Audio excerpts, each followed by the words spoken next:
ধরুন অনেকদিন আগে আপনার একটি ফেসবুক আইডি ছিল যেটি আপনি হারিয়ে ফেলেছেন, যেটায় আপনার ইমেইল মনে নেই যে ইমেইল দিয়ে আপনি খুলেছিলেন, অথবা পাসওয়ার্ড মনে নেই, অথবা নাম্বার মনে নেই যে কোন নাম্বার দিয়ে আপনি আইডিটি খুলেছেন, এবং সেই আইডিটি হারিয়ে ফেলছেন।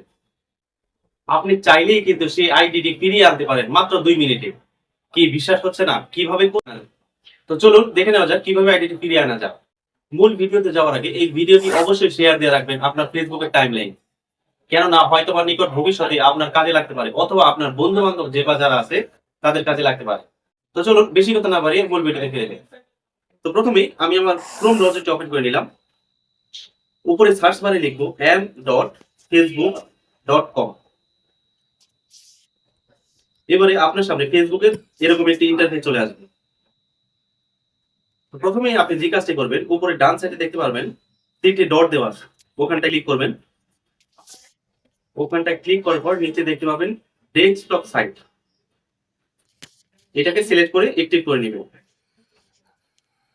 এখন দেখবেন লেখাগুলো ছোট হয়ে আসছে, অর্থাৎ ডেস্কটপের যেই আকারে থাকে সেই আকারে আপনার মোবাইল স্ক্রিনটি হয়ে গেছে। একটু জুম করে নেবেন। জুম করে নেওয়ার পর নিচে নিচে দেখবেন ফরগেট পাসওয়ার্ড, এখানটায় ক্লিক। এখানে দেখুন কি বলছে, ফাইন্ড ইউর অ্যাকাউন্ট, অর্থাৎ আইডি খুঁজতে বলেছে আপনার ইমেইল দিয়ে অথবা নাম্বার দিয়ে।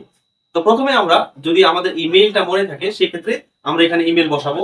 ইমেল আপনি ওই সময়ে যে কয়টা ইমেল আপনি ইউজ করতেন সেই কয়টা ইমেল আপনি এখানে এক এক করে বসাবেন। বসানোর পর যদি আপনি আইডি পেয়ে যান তো ভালো, আর না হয় যদি মোবাইল নাম্বার দিয়ে আপনি যদি খুলেন সেক্ষেত্রে ওই সময় যে কয়টা মোবাইল নাম্বার আপনি ইউজ করেছেন সেই মোবাইল নাম্বারগুলো এখানে একে একে বসাবেন। তবে অনেক বেশি ট্রাই করবেন না, তাহলে স্প্যাম হিসেবে গণ্য হবে। তো ওই সময় ব্যবহৃত ইমেল অথবা নাম্বার দিয়ে আপনি যদি আইডিটি পেয়ে যান তাহলে খুব ভালো। আর যদি ইন কেস যদি না পান সেই ক্ষেত্রে লাস্ট একটি অপশন আছে, সেটি হলো আপনি এই সার্চ বারে আপনি এখানে আপনার আইডির ফুল নেম আপনি এখানে বসাবেন। ফুল নেমটি এখানে বসাবেন। আমি এখানটায় নাম লিখছি, লিখে সার্চ বারে ক্লিক করব। অর্থাৎ এখানে বেশ কয়েকটি নাম শো করছে,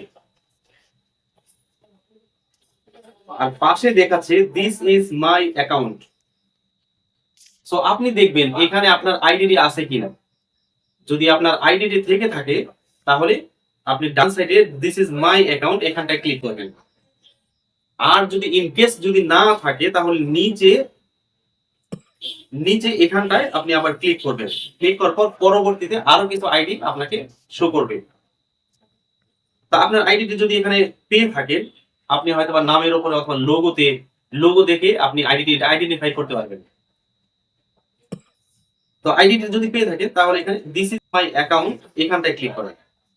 এইখানটায় ক্লিক করার পরে এরকম একটা ইন্টারফেস চলে আসবে, এবং ওই সময় আপনি যদি জিমেইল দিয়ে আইডিটি খুলে থাকেন, অথবা নাম্বার দিয়ে আইডিটি খুলে থাকেন, অথবা দুটো দিয়ে যদি আইডিটি খুলে থাকেন, সেক্ষেত্রে এখানে এই স্ক্রিনে এখানে আপনাকে শো করবে, অর্থাৎ জিমেইলও দেখাবে, নাম্বারও দেখাবে। অথবা আপনি যদি যে কোনো একটি দিয়ে খুলেন সেক্ষেত্রে আপনার একটি দেখাবে, জিমেইল অথবা নাম্বার। তো আপনার যেটা সুবিধা হয় সেটা আপনি সিলেক্ট করে নেবেন। যদি জিমেইল থাকে জিমেইল, নাম্বার থাকলে এটা হলো সবচেয়ে বেশি বেস্ট। তো যদি নাম্বার থাকে সেক্ষেত্রে নাম্বার সিলেক্ট করবেন। তো আমার এখানে আমি জিমেইলটা সিলেক্ট করলাম। জিমেইলটা সিলেক্ট করার পরে জিমেইল সিলেক্ট করার পরে কন্টিনিউতে ক্লিক করব। কন্টিনিউতে ক্লিক করার পরে আপনি সেই জিমেইলে একটি কোড চলে যাবে, সেই কোডটি আপনি এখানে বসাবেন। ইন্টার কোড, এই বক্সে সেই কোডটি আপনি এখানে বসাবেন। এখানে বসানোর পরে কোডটি বসানোর পরে কন্টিনিউতে ক্লিক করবেন। কন্টিনিউতে ক্লিক করার পরে বাস আপনার আইডিটি লগইন হয়ে যাবে, এবং পরবর্তীতে আপনি যখন আইডিটি লগইন করতে পারেন তখন পরবর্তীতে আপনি পাসওয়ার্ড, জিমেইল, নাম্বার এগুলো সব সঠিকভাবে আপনি রিকভারি করে সঠিকভাবে আপনি বসাবেন। বসিয়ে আপনার আইডিটি স্ট্রং করে নেবেন, যাতে কোনো হ্যাকার অথবা অথবা যে কোনো কারণে আপনি আইডিটি যেন আবার দুবার না হারান, যাতে করে আর এরকম না হয়। তো আপনি যদি ইমেইল দিয়ে অথবা নাম্বার দিয়ে যদি আইডিটি খুঁজে বের করতে পারেন সেক্ষেত্রে এটা খুব ভালো। অন্যথায় আপনি সেম এই প্রসেসিং এ জিমেইলে কোড পাঠিয়ে অথবা নাম্বারে কোড পাঠিয়ে আপনি আইডিটি লগ ইন করতে পারবেন, রিকভারি করতে পারবেন, ফিরে পেতে পারবেন আইডিটি। তো আশা করি ভিডিওটি আপনাদের উপকারে আসবে। ধন্যবাদ সবাইকে।